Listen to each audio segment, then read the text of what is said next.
Have you ever wondered what games you should keep or you should lose? Find out here at Purge Reviews. Mars Needs Mechanics was a huge Kickstarter for the time. I remember the hub on this one, the hype. I don't know how much money it made because the money was skewed a little bit smaller back then, but this was one people were really excited about.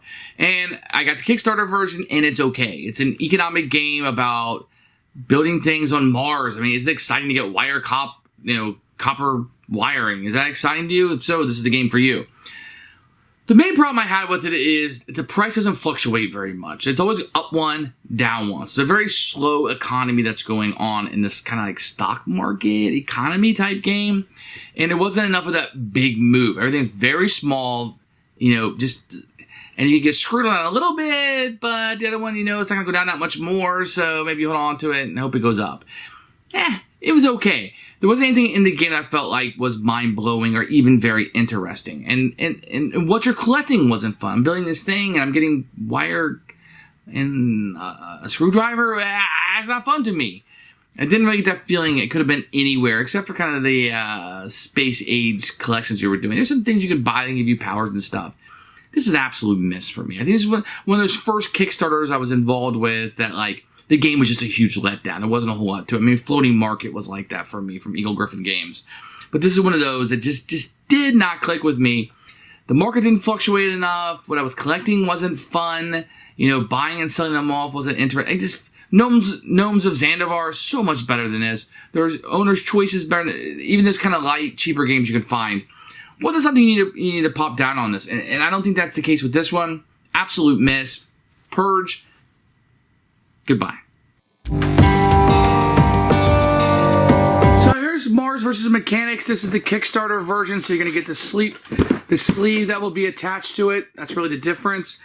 Here you're going to have a box. This is Ben Rossi game. He's a really good designer, and you have a very striking box here, I feel like. I feel like this is a really nice looking box. It's like the way that works out. You're going to have a rule book, which we'll take a look at in a few minutes. Here's going to be the stock board that you'll have. It's kind of small, but it does the job. It's only one-sided. And then you're going to have a number of little things in here. You had to sticker this yourself. That's why it's a little off-kilter.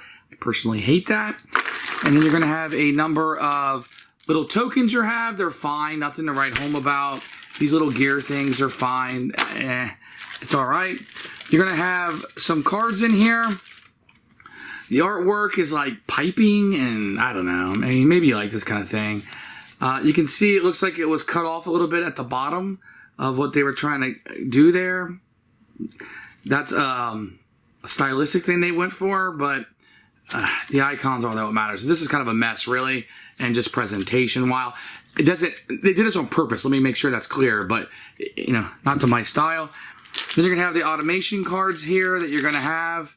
Kind of like the artwork, Clockwork Rooster. I mean, if you're into this kind of artwork, it's fine. A little bit messy to me, but the icons at the bottom are fine and easy to utilize. You're going to get this big rocket ship. This is a big thing for a while where people have these humongous first player markers for some reason. That's the components. They're actually pretty good, not bad, nothing to complain about. All right. So with the rules, you're going to get this little sheet here, a big guide to the mechanisms. It tells you some different combinations you might want to use in the game. You're going to have the rule book itself.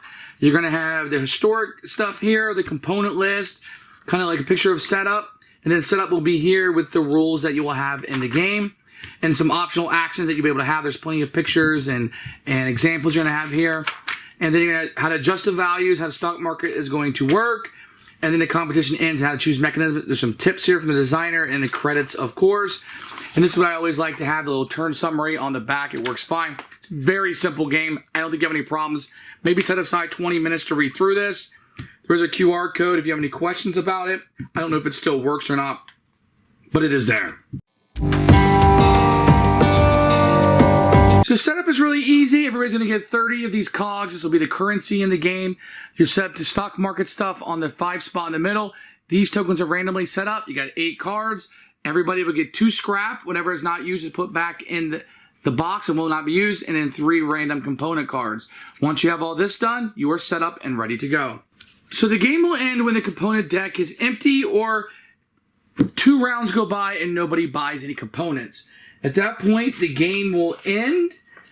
The contestant with the most cogs is going to be victorious. Just think of this as money.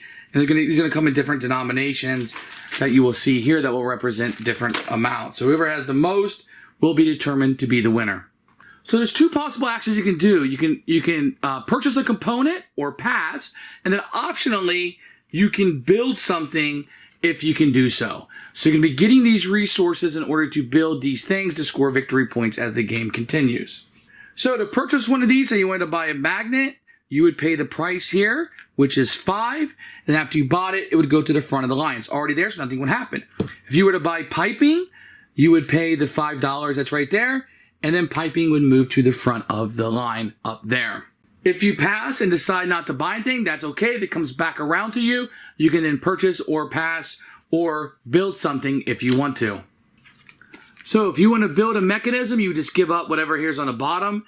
In this case, you would need to give up a purple and a scrap metal, and then you would put one of your cogs on it to showcase that you have built this, it now works, and you receive 1 extra cog for each set you sell. So this would allow you to have special powers as the game goes on. Some of these will do different things. Name a component type. All players must pay 1 additional cog for that component type. You may sell sets of components during the round on your turn. Before announcing sales, look at the top 3 cards of the draw deck.